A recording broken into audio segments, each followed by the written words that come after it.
Эдшинд хэрхэн оролцох вэ? Уг хөтөлбөрт зөвхөн чоннууд маань оролцох эрхтэй бөгөөд нэг чоноор нэг л удаа идэж идэх эрхтэй. Харин чоннуудаараа нийлээд ижээ зарцсан тохиолдолд чоннууд маань буцаад өсөглөн болох буюу дахин идэж идэх эрхтэй болно гэсэн үг юм аа.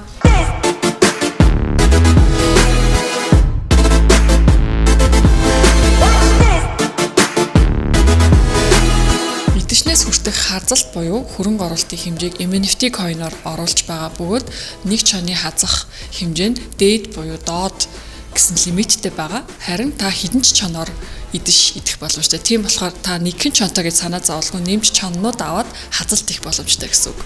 Тэгээд таны оруулсан NFT coin-ы хэмжээнээс шалтгаалan ашиг болон алдагдал нь тооцогдох юм аа. Хөрөнгө оруулалтын хэмжээ 100% болж дүүрэхэд бид ичийг хөдөлж авах юм аа. Тухайн ичийг эзэн нийт хөрөнгө оруулагчдын дунд тогтмол санал асуулга явуулах ба хэрвээ зарах санал нь 51%-аас дээш хүрэх тохиолдолд тухайн ичээ зарж түүнээсээ өгөөж өгөх юм. Саяхан болсон жишээн дээр дурдцай манай чоннууд нийлээд Bored Ape NFT-г хөдөлж аваад түүнийгээ зарахтаа бүр 90% ашиг хийсэн байгаа. За дараагийн асуулт бидэнд маш их ирдэг энэ юу вэ гэхээр хэдэн төрлийн чон байдаг вэ? Дайчин чон, уламжлалт чон, хипхоп чон, рок чон, бас джентльмен чон. Эдгээр 5 төрлийн чон яг одоо зах зээл дээр байгаа бөгөөд удахгүй бас нэгэн төрлийн чон нэмэгдэж байгаа. Харин энэ юу вэ гэхээр бүгд дараарай хөшиг нэгдлээ Cyberpunk. Тийм ээ, энэ бол Cyberpunk чон.